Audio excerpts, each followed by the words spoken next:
The movie is called Outlaw Johnny Black. It'll be in theater September 15th, and it's good to see you again, my friend. Good to see you too, bro. So maybe Black Dynamite you were plugging last time you were here? I cannot recall, but it's been a minute. Let's talk about the process. You're starring in. Mm-hmm. Are you writing as well? You wrote, starred, catered, did everything. So you got to raise the money first, right? Yeah. Is that a slog? Yeah, it is, but it's necessary if you want to keep control of the whole thing. So just like with Black Dynamite, what I did is I started with a trailer. I did my own trailer, and it kind of showed you what the end result would be, and so that tended to make the financier trust that I knew what I was doing. Right. Yeah. So in the same situation, I did that with this movie because it's hard to sell an intangible. No, I agree, and I don't know if that's a newer thing, doing like a trailer. Yeah. Well, when nuance could be, can be misconstrued, especially if I ask somebody to picture what I think is cool, they're going to come up with a different picture than I have. Right. So if I show it, then you got it. Right. So if I set the tone with something visual, and you can just go, okay, I'll sign on to that, then I got it. I don't have to be derailed by somebody else's view. Do you want to sort of operate outside of Hollywood intentionally, or is it just Hollywood's a bitch and you have to wait for people to give you roles? And well, honestly, I'm always surprised when Hollywood gets it right. Mm-hmm. You know what I mean? Because I go, well, how did that happen? Because a lot of times they're so formulaic in their ways that they go about things that you keep seeing the same damn movie over and over. Right. And so, like, when I see a movie that has something unique to say, I'm going, well, how did some 70-year-old guy not mess this up? Right. You know what I mean? That's why, like, I think with television, with all the things that I've been seeing on these 8-episode runs on things, that's been the best entertainment that I've seen because I think there's a pure voice there, something that people are kind of signed up to take the whole ride with you. So you're essentially seeing 6-hour movies, Right. So there's something to that. And then movies itself, to me, just took it down. It just really, I don't know. Then I hadn't been impressed by many things because of that formulaic thing. Do you think it's all the sort of IP, the intellectual property, like everyone knows who Spider-Man is, so we're going to do a whole shitload of movies on Spider-Man because people heard of Spider-Man. Like we're going to do a lot of part 2s of everything and sequels, and then we'll do a prequel when we run out of sequels. Yeah. It's just so the business, and it's so the it's for the sheeple. I mean, not to downgrade it, but that's why McDonald's is where it is. Right. I can't really hate on it because it works, right? Yeah. But it doesn't give people an experience. And I don't go to McDonald's. It's fine for other people, but I don't want to watch McDonald's. Yeah. So for me, you're going to get McDonald's out of the business, especially. So that's not what I'm interested in. I want to do something that I'd want to see. So for this, the only way to do it sometimes to me is outside of the business, in my perspective. When did comedy start to, enter for you? Because you're martial artists. I think you have black belts in 7 disciplines. Yeah, 8 of them. But 8. That's an old bio. But the crazy thing is people who know me, they describe me as funny, which is hard to believe because you see me. If you tend to kick somebody in the head in a movie, that kind of takes over for a lot of people because a lot of people don't do that. But if you lined up everything I've done more comedy than anything else, which is a little weird to kind of understand, especially since I'm walking around with this. I got this male RBF, and people are scared, because they different imagery. But No. Is that resting blackface? No, it's resting bitch face. It's Oh, male bitch resting face. bitch face. Oh, that was a hate crime. But blackface, that's a whole different thing. But people who, I mean, it's hard, even if I'm in a drama, it's hard for me to keep the comedic sense away from me. I've actually written a lot of comedy and soul things as a writer, and I've even written for like stand-up comedian friends. Oh, really? Come up with it. I've been doing that for years, and a lot of stand-up guys, they try to encourage me to, come on, you got to do 5 minutes. Come on, just do the story of this or that, But it's still I'm dealing with, I guess, the assigned imagery that I'm working against. Do you now, like a movie like this, you got to shoot it in I don't know how many days? 22. Yeah, that's That's not a lot of time. No, not a lot of Which time. I always tell people the budget is more about the time than it is about special effects. That's exactly right. You buy yourself time when you get a little bit of a budget. Yeah. And then when you're in every scene and you have 22 days shoot, and you wrote it, so you're kind of writing it. You're not writing it while you're doing it, but you're listening to it and kind of rewriting a lot of stuff or messing with a lot of stuff as you go. Or at least you have to wear that hat. You have to be responsible for that. Well, yeah. I mean, you just kind of like, it's like as a director and producer and everything, it's kind of like a bullseye. Every other department represents one of the rings. But you got to see the whole target. Right. And so, and even with the performers, being that like it's kind of like, well, I used to teach acting. I used to teach. I was a school teacher as well. So I'm kind of putting all those hats on, and you're just making sure that you got these talented comedians, but you make sure that they're servicing the narrative. Right. They're not flying off because they want to do something in a moment. That doesn't help with the storytelling. Yeah, I remember I was making a boxing movie, and my character was poor and lived in a shitty apartment. And so we're setting up the scene where I was in the kitchen with my girlfriend, and I look down, and I see this beautiful, like, $170 trash can made out of, like, spun aluminum. It's like a really high-end, nice trash can, and it was the trash can that my character had in his kitchen. And I said to the set guy, why does this guy have this super expensive, this guy's down on his luck. He's not buying $170 trash cans. And he said, it's a trash can they gave me that told me to put in the whatever. And I said, wait a minute, I ordered a really expensive trash can for my house. And he goes, yeah. I go, you sure you didn't just find it at the warehouse and take it and put it on here? And he's like, yeah, I guess that's what I did. And I was like, well, get the fucking trash can out of here. You can't have 170. Right. But the point is you can never, if you're just acting, you can just go sit in your trailer and memorize your lines. But if you're producing and writing and stuff, you feel like you have to be staring at everyone all the time. Well, see, that's the thing. That's why directing, it's a luxury for me, because I tend to be the guy to see this trash can all the time. Like if I'm in just an actor in the movie, I'm going trash can. The lighting is we're losing light on that side. Right. My directing mind and producing mind is always active. So with me directing, and I'm getting people who see the trash can. I get folks. I always say that there should be a title in every movie and television show, and called the Common Sense Coordinator.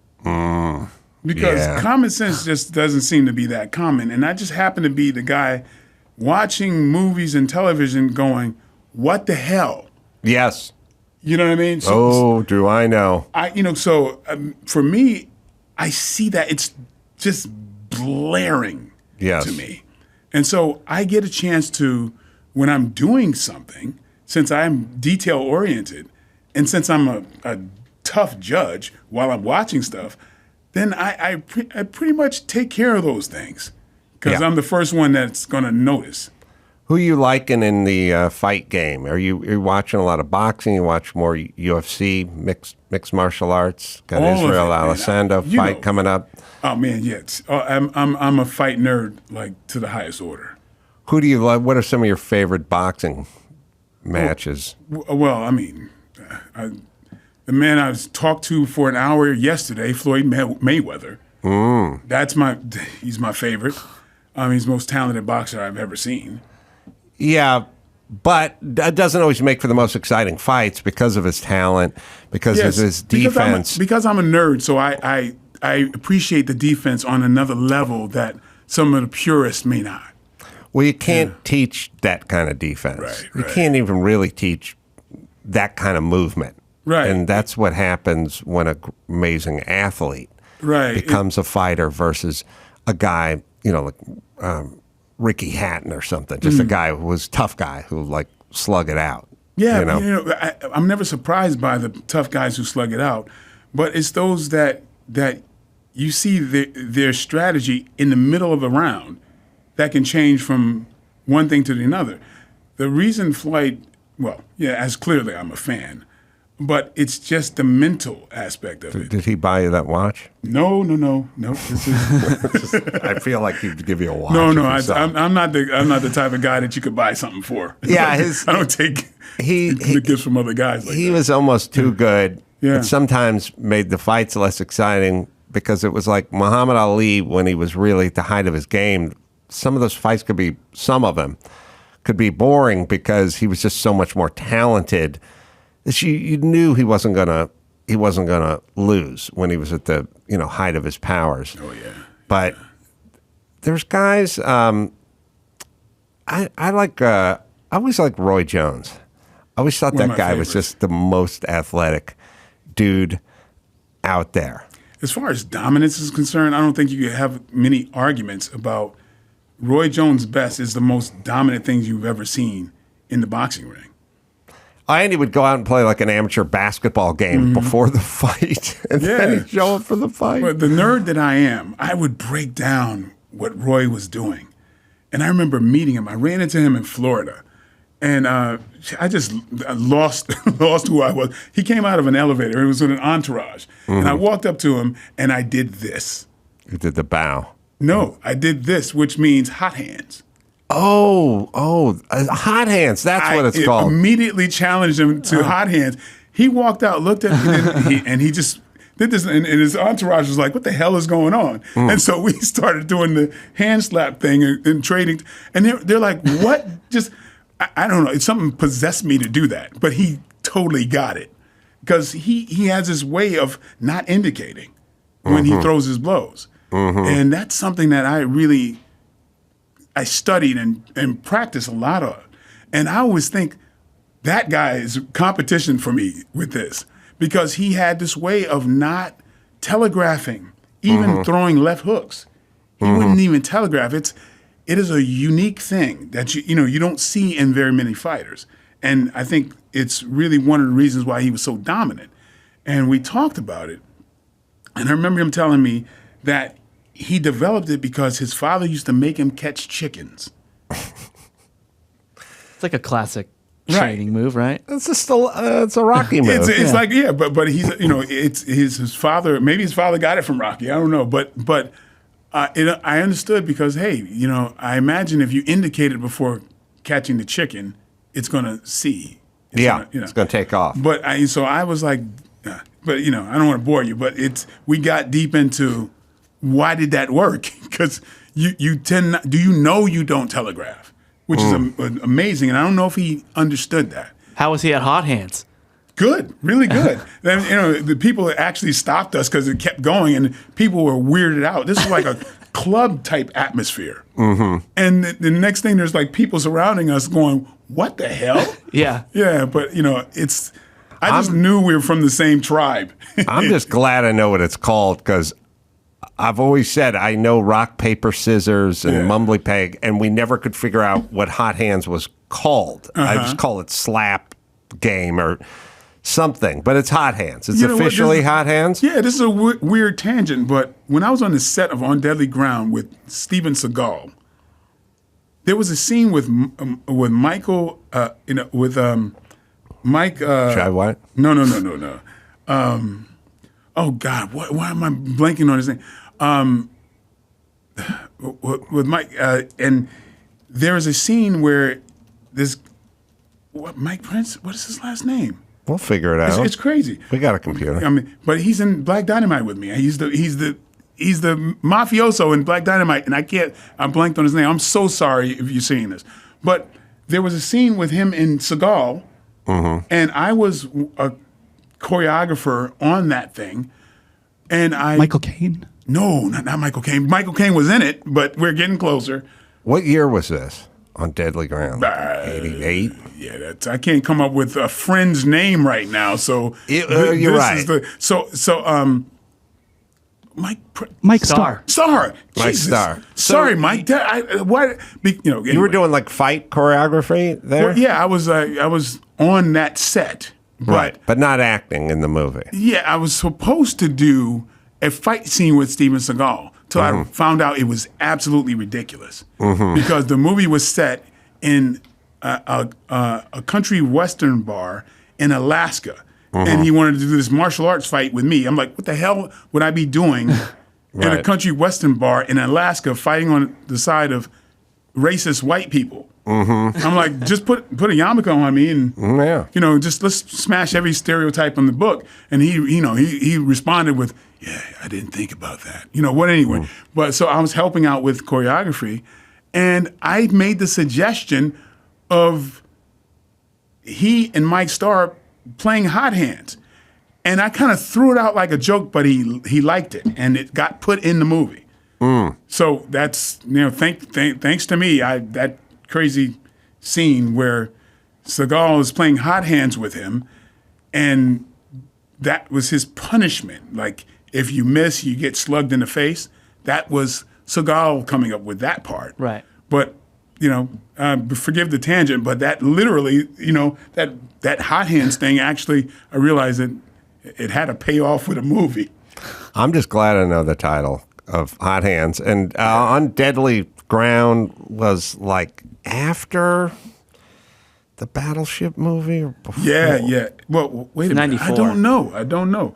It was that sounds about right. Yeah, like released in 94 at least. Released in 94 because I think, because I ended up doing the Mike Tyson movie. You were Mike Tyson. Yeah, right after I did that movie. Working with Steven Seagal, I mean, these days it looks like he's a cartoon character more than an action star. Like, what was your experience? It was interesting. I worked on 3 different things with him. It was a Nissan soup ad. He had these Nissan soup ads for Japan. It's an international commercial. Yeah, these commercials, and then it was On Deadly Ground, and then it wound up being Exit Wounds. That was, I think, his last theatrical. Did you work with him on all those? Yeah. Was he nuts, or how is he an egotist, or like what is he?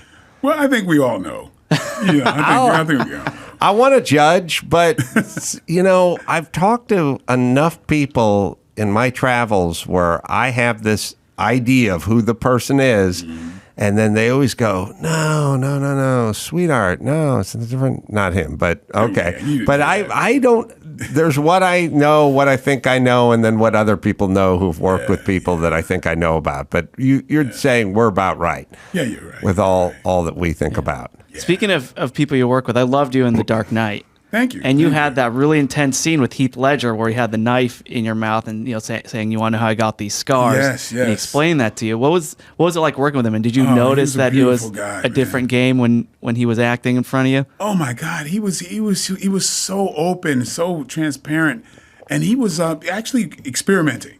He would do the voice in different modulations, and he'd ask my opinion and other people's opinion. And there was this one time where he had this tone really sounded reminiscent of Tom Waits.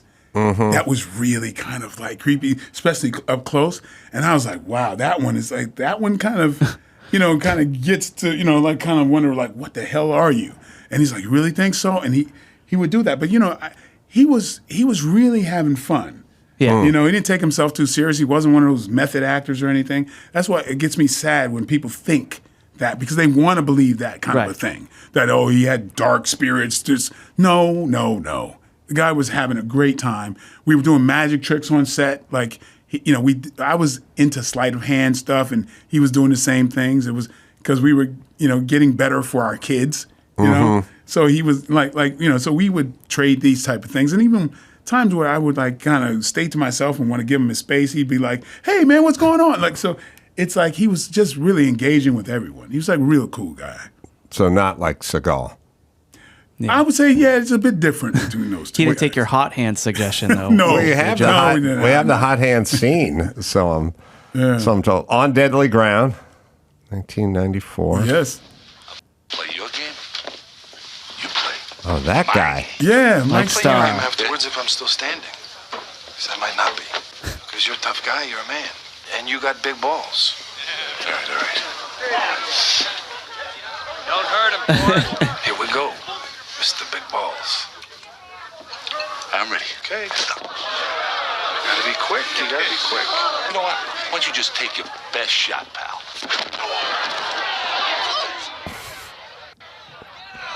That's beautiful Warner Brothers Studios right there. Oh, but my God. it's the country. They shot in Alaska, but this is, they were shooting the interiors here. And that's where he famously wanted me to do the fight scene with him. But I'm like, that's ridiculous. Now, how ridiculous would I have been in that scene? You would have stood out, my out, friend, in that scene. Yeah. You ever been to Alaska? No. It's amazing. Yeah. Oh, yeah. Gotta go. You gotta go. I don't think I get lost too much. I mean, it's like, where's Mike? Oh, he's that guy right there. That guy right Yeah. there. So, yeah. You'd love it. We've been. Yeah. It's Went during the crazy. salmon run. Yeah. Oh yeah. Yeah, look, there's more The whole salmon than run water. and I've been missing out, I guess. It's nature, man. you It's fish as or much anything like that? nature as you No, can no. take. No. I fished when I was a kid. I don't know if I have that kind of patience. I don't know. I don't like it. I don't like fishing. Yeah. I don't. I'm too squeamish. I mean, I'll do it, but I Yeah. don't like the hooks and the fish and the bait. And Me either.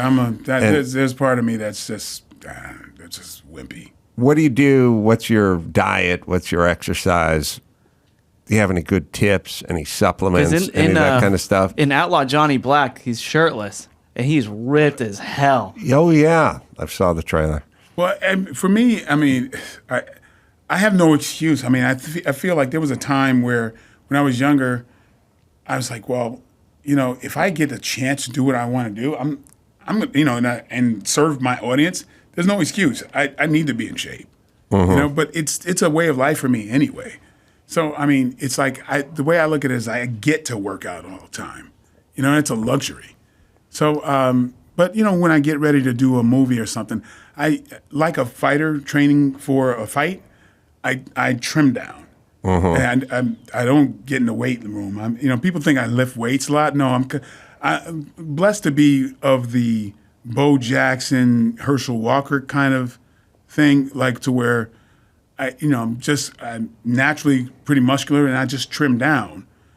So when I'm lighter, then I move better, and so it's about getting my ass on a track and treadmill and trimming down. And when I do that, I have plenty of energy for the movie. So I don't. What do you do for diet? Well, I just eat just really basic stuff. I pretty much do like Monday through Friday. I do like darn near no carbs, and on Saturday I just go crazy and just do that. I just repeat that over and over. Yeah. So that tends to get me to trim down. Can you talk about some of the cameos in Outlaw Johnny Black? Yeah, some of them, and I don't know if you knew about the big cameo that was about to happen. Seagal? No. Seagal couldn't make it. I think it was, but He's in Russia. right. Yeah, I think we couldn't afford that flight. But the man was on his way to the set. The man called Samuel L. Jackson. Wow. He was going to come and do a cameo, but he had just gotten over a back surgery, but still was going to come. but I couldn't in my heart justify him going through any kind of pain to get there. And I said, look, let's make a deal. After production, if we can find a time, I'll shoot your scene separate. And that time didn't wind up, coming up. But I said, well, hey, if you got it in you, I'd love to pull you in on another thing. So, but that's my hero, man. But Yeah. that was a cameo that we were doing. But we got a lot of great cameos from a lot of cool people. I don't know if I really knew about Samuel L. Jackson before Pulp Fiction. Like I've probably seen him and stuff, but I didn't. Jurassic Park. Yeah, but I didn't take notice. Right. Like, Really? Well, Pulp Fiction was such a tour de force with him, which is, I think, a guy with that skill set with the right dialogue ends up being just a force of nature. Whereas, Jurassic Park is fine, like it's a good movie and stuff, but not the dialogue of a Tarantino. Yeah, you appreciate it after you already know who Samuel Jackson has been so infused that I don't think people look at him the same way that I do. But when I take my Samuel L. Jackson challenge here, and I go, okay, I'm not hating on this person at all. It's just another hero. But think about Denzel Washington, right? And now recast Sam Jackson in any famous Denzel Washington role. Well, not the Think for a second. Hurricane, not the Hurricane, but yeah. Well, We're talking boxing. okay, well, let's talk about Training Day. Yeah, Deja Vu. Okay. Right. Sam Jackson in that role. Sam Jackson in the American Gangster. Sam Jackson and just start going down the line, right? Right. Now let's switch it. Right, Now let's put Denzel in a Sam Jackson role. right. Denzel in Pulp Fiction. Could that be pulled off? I would say less even with Django. Yeah. Well, then think about it. So when you start No, I right. apples to apples, Yeah. No, that's the way. I want you to think That's about the that. way you Now have to do start it. realizing how powerful Samuel L. Jackson is and how many franchises he's a part of, and who else could do that? Yeah. Not Denzel. That's why you have my hero. That dude is, and that's the way you do it. Like it's like quietly, that's the baddest cat out there to me, and actually the proceeds show that because he's the most money making actor in the world. Yeah. Yeah, Is he? yeah, he's Because he's been involved with franchises Marvel that stuff. are. there's insane. nobody that tops him. His How'd you ask him to be in the movie? I gave him the same called? speech about Denzel. Let me tell you something. The problem is Denzel's in the room and he was on speaker, and so that fucked everything up. No, but and here's a cat that I swear to you, he has no freaking ego. He's like it's Well, maybe that's why he can do what he does. yeah, because he has that everyman thing down. He's just that's a good mark on how to live and how to be, and he's so. I just keep going on about that, but that I like people to take the Samuel L. Jackson challenge. I never thought about that, Really but- look at like how he's on a level by himself in my eyes. No, I agree, and I'm with you. I like thinking of things that way, where you go, what if you ask this to do that? I mean, it can be mechanical engineering. It doesn't have to be actors, but if you do that and you think of it in those ways, and you realize, nah, I think it's kind of a one-way street. I think Samuel L., with the exception of possibly the Hurricane, possibly. Well, then you He's, think about how many times Denzel could do the Samuel L. Jackson Denzel stuff. on Snakes on a Plane? Yeah. Come on. You know Terry Claiborne? Claiborne, yeah. You're talking about the gym there that he trained Denzel. Yeah, so he used to be my I'm a trainer, nerd. too. I'm a fight nerd. But so I know all these remember him training Denzel for the people. For Hurricane. Yeah, and Denzel, man, he was training hard on that. Yeah, well, you better. All right, let's give it a last plug. Outlaw Johnny Black, name of the movie, in theater September 15th. Michael Jai White is where you go.com. And if you didn't see Black Dynamite, you should go back and see that. This is like funny. the spiritual sequel, they call it, to Black Dynamite. Oh, it is. Yeah. And Black Dynamite's got titties in it too. In case Hey. people. Well, this one's the whole family could come see this. This is a On this one. PG-13. Yes, sir. Yeah, and everybody's been saying this is better than Black Dynamite. That's them saying it. You know? Well, it's gotta and so I've been really happy about that. Well, Good. good. Couldn't happen to a better guy. Wheeler Walker Jr., Chris Maxapata, Michael Jai White. I'm going to be in Honolulu coming up this Friday, by the way, doing 2 shows on Friday at stand-up. Where was that? Blue Note in Hawaii in Honolulu. So come on out and say hi. Go to AdamCarolla.com for all the stuff. Until next time, Adam for Michael and Chris and Wheeler and Harlan as well, saying mahalo.